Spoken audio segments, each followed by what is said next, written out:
मान सरकार की स्वास्थ्य क्षेत्र में 5 बड़े कदम। आम आदमी क्लिनिक की स्वास्थ्य सेवाएं अब घर बैठे व्हाट्सएप पर उपलब्ध। आम आदमी क्लिनिकों में 107 तरह की मुफ्त दवाइयां। आम आदमी क्लिनिकों में 47 तरह के मुफ्त टेस्ट। आम आदमी क्लिनिकों में एंटी रेबीज का मुफ्त टीका। आम आदमी क्लिनिकों में गर्भवती महिलाओं का मुफ्त इलाज। यही है नया पंजाब, जहां इलाज भी मुफ्त और मान सम्मान भी पूरा, क्योंकि लोगों की सेहत है सरकार की जिम्मेदारी। नमस्कार, स्वागत है आप सभी का। आप देख रहे हैं एनएमएफ न्यूज। आपके साथ मैं हूं नम्रता चौधरी। देश के प्रधानमंत्री नरेंद्र मोदी चीन के दौरे पर पहुंचते हैं। चीन के राष्ट्रपति शी जिनपिंग से मुलाकात करते हैं। रूस के राष्ट्रपति पुतिन से भी उनकी मुलाकात होती है और आरआईसी यानी रशिया, इंडिया और चाइना के दिग्गजों की यह मुलाकात जवाब होती है सीधे सीधे तौर पर अमेरिका को और अमेरिका के राष्ट्रपति डोनाल्ड ट्रंप को। बताया जा रहा है कि नरेंद्र मोदी ने एससीओ की बैठक से ठीक पहले जब शी जिनपिंग से मुलाकात की तो उनको भारत आने का न्योता दिया। उनसे कहा कि आप भारत तो आइए ही साथ आतंकवाद के मुद्दे पर भी एक साथ आगे आकर लड़िए। माना यह जा रहा है कि चीन ने भी भारत को पूरा भरोसा दिया है कि हम आपके साथ हैं और आतंकवाद के खिलाफ लड़ाई लड़ी जाएगी।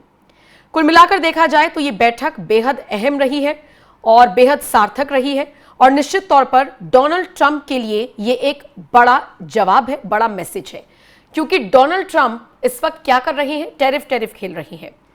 चाइना हो, भारत हो या तमाम और देश, उनको लग रहा है कि टैरिफ के बिना अमेरिका बर्बाद हो जाएगा, लेकिन असली बात यह है कि टैरिफ लगाकर भी अमेरिका कोई बहुत ज्यादा आबाद नहीं हो रहा।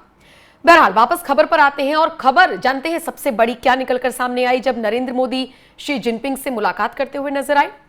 दरअसल बताया जा रहा है कि शी जिनपिंग ने प्रधानमंत्री मोदी को अपनी सबसे करीबी, अपनी सबसे खुफिया गाड़ी दी। हालांकि आपको यहां पर मैं ये स्पष्ट कर दूं कि ये गाड़ी उपहार के तौर पर, गिफ्ट के तौर पर नहीं दी गई है, लेकिन हाँ, वहां पर ट्रैवल करने के लिए और एससीओ की बैठक में हिस्सा लेने के लिए जब नरेंद्र मोदी चलने लगे तो जिनपिंग ने आगे आकर उन्हें अपनी ये खुफिया गाड़ी ऑफर की कि आप इसमें बैठकर वहां पर जा सकते हैं। चीनी सरकार की तरफ से प्रधानमंत्री नरेंद्र मोदी को उनके 2 दिवसीय तियानजिन दौरे के दौरान शंघाई सहयोग संगठन यानी एससीओ शिखर सम्मेलन के लिए होंग की L5 कार प्रदान की गई। ये एक ऐसी गाड़ी जिसे रेड फ्लैग के नाम से भी जाना जाता है। ये चीनी राष्ट्रपति शी जिनपिंग की पसंदीदा आधिकारिक गाड़ी है और इसे मेड इन चाइना का सबसे अहम और सबसे बड़ा प्रतीक माना गया है। ये वही गाड़ी है जिसका इस्तेमाल शी जिनपिंग ने 2019 में महाबलीपुरम में पीएम मोदी से मुलाकात करने के दौरान किया था। हालांकि इस गाड़ी को लेकर खबरें आई कि गिफ्ट कर दी है शी जिनपिंग ने नरेंद्र मोदी को। तो बता दें, गिफ्ट नहीं की है, लेकिन यह भी कोई कम बात नहीं है कि उन्होंने अपनी सबसे पसंदीदा गाड़ी को, अपने सबसे पसंदीदा वाहन को प्रधानमंत्री मोदी के लिए आगे कर दिया और कहा कि आप इसी से ट्रैवल कीजिए।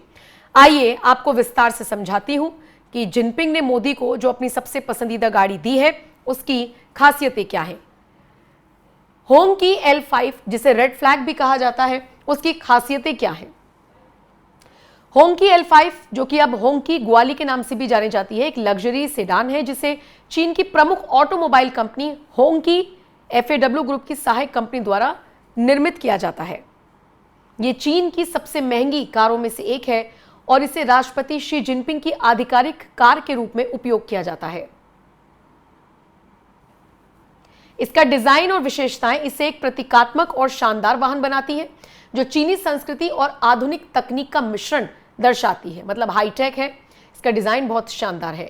होंग की L5 का डिजाइन 1960-70 के दशक की होंग की CA770 से इंस्पायर्ड है, जो माओ जेडोंग के समय की आधिकारिक गाड़ी थी। इसमें रेट्रो स्टाइल के साथ आधुनिक तकनीक का समावेश है जो इसे रोल्स रॉयस फैंटम जैसी लग्जरी कारों से तुलनीय बनाता है। मतलब कंपैरेटिवली आप दोनों गाड़ियों को देख सकते हैं। बाकी दूसरी पीढ़ी 2023 में लॉन्च जो हुई थी उसकी लंबाई 5.98 मीटर है, चौड़ाई 2.09 मीटर है, ऊंचाई 1.71 मीटर है और व्हील बेस इसका 3.73 मीटर का है। यह मर्सिडीज मेबैक एस क्लास से भी बड़ा है। इसका वजन 3150 किलोग्राम है जो इसे भारी और मजबूत बनाता है। अच्छा, इसके अलावा रेड फ्लैग बैज और हुड पर खड़ा प्रतीक यानी फ्लैग शेप्ड एम्बलम चीनी संस्कृति में लाल झंडे का प्रतीक है। इसके अलावा अगर आप देखेंगे तो सामने की ग्रिल भारी क्रोम से सजी है, जो पारंपरिक चीनी हैंड फैन से प्रेरित है। तो अंदर हो या बाहर हो, डिजाइन हो या इसकी खासियत आप कह सकते हैं, बहुत अलग ये गाड़ी है। अच्छा, जो दूसरी पीढ़ी का हम जिक्र कर रहे हैं, इसमें 2 रंग हो यानी ड्वेल टोन का डिजाइन है, जैसे जेंटियन वॉयलेट और चैंपियन गोल्ड, जो इसे और ज्यादा अट्रैक्टिव बनाता है। और निश्चित तौर पर जो तस्वीरें आप देख रही हैं, ये देखने से ही पता चल रहा है कि गाड़ी कितनी ज्यादा अट्रैक्टिव के साथ साथ कितनी ज्यादा एडवांस है। 6.0 litre V12 engine, 408 horse power, 550 Nm torque और 4.0 लीटर टर्बोचार्ज V8 लगभग 350 से 381 HP के इसके पास विकल्प हैं। और जो लोग ऑटोमोबाइल्स की जानकारी रखते हैं वो समझ पा रहे होंगे कि ये गाड़ी कितनी ज्यादा अत्याधुनिक है। 4.0 लीटर का टर्बोचार्ज V8 इंजन जो 387 हॉर्स पावर यानी 285 किलोवाट और 530 Nm का टॉर्क देता है, ये FAW द्वारा डिजाइन किया गया है। तो ये है होंकी L5 रेड फ्लैग की खासियत। 220 से 250 किलोमीटर प्रति घंटा इसकी रफ्तार, लेकिन इसका फोकस गति के बजाय लग्जरी पर है और सुरक्षा पर है। तो कुल मिलाकर अगर देखा जाए तो आप जान पाए हैं कि होंकी L5 की खासियत क्या है, लेकिन यहां पर आपको यह भी समझना होगा कि इस गाड़ी को अगर जिनपिंग खुद से कहते हैं, नरेंद्र मोदी से या चीनी सरकार ऑफर रखती है कि आप 2 दिन के दौरे पर हैं, आप इस गाड़ी में ट्रैवल कीजिए, तो निश्चित तौर पर ये दिखाता है कि दोनों देशों के बीच में रिश्ते दिन पर दिन कैसे मजबूत होते जा रही हैं। इसके पीछे का एक मुख्य कारण ये भी हो सकता है कि अमेरिका जिस तरीके से टैरिफ लगा रहा है चाइना पर भी, भारत पर भी, हो सकता है दुश्मन को मजा चखाने के लिए ये जो गठजोड़ है ये दिखाने की कोशिश की जा रही हो। इसके अलावा हमने ये भी देखा कि रशिया से व्यापार ना करें देश, अगर करेंगे तो टैरिफ लगाया जाएगा। ये भी एक कॉमन फैक्टर है भारत और चाइना के बीच जो उसे नजदीक ला रहा है। भारत ये मैसेज देने की कोशिश कर रहा है कि हमारे पास विकल्प हैं, तो चाइना भी यही मैसेज देने की कोशिश अमेरिका को कर रहा है कि हमारे पास भी विकल्प हैं, और ये दोनों देश साथ में मिलकर अमेरिका को जवाब दे रहे हैं। अच्छा, दिलचस्प बात यह है, ये तो रही सिर्फ गाड़ी की बात, इससे इतर अगर आप देखेंगे तो कई तस्वीरें ऐसी वायरल हुई हैं जिनमें पाकिस्तान के प्रधानमंत्री शहबाज शरीफ पीछे पीछे दौड़ रही हैं कि पुतिन से एक बार हाथ मिला ले, और दूसरी तरफ नरेंद्र मोदी पुतिन से बात करते हुए नजर आ रही हैं, और शहबाज शरीफ पीछे खड़े होकर सिर्फ देख रही हैं कि काश मैं भी इसी तरीके से बात कर सकता। ये डिफरेंस है बाकी देशों में और भारत में। अच्छा, इसके अलावा एक और तस्वीर सामने आई है जिसमें नरेंद्र मोदी हैं, पुतिन हैं, और उनके अलावा शी जिनपिंग भी नजर आ रही हैं। ये एक तस्वीर दर्शाती है, बताती है कि कैसे RIC एक साथ आ रहा है, यानी कि रशिया, इंडिया और चाइना। देखिए, यही वो तस्वीर है। ये तस्वीर बताने, दिखाने, समझाने के लिए काफी है कि अमेरिका हो या दुनिया का कोई भी देश, भारत सक्षम है जवाब देने में, आगे बढ़ने में, और दुनिया के बाकी देशों को एक साथ या अपने साथ लाने में। फिलहाल इस खबर पर अब देखिए सबकी नजरें बनी हुई हैं, इंटरनेशनल मीडिया इसे कवर कर रहा है, और जो पल पल की अपडेट्स आ रही हैं वो भी हम आप तक पहुंचा रही हैं।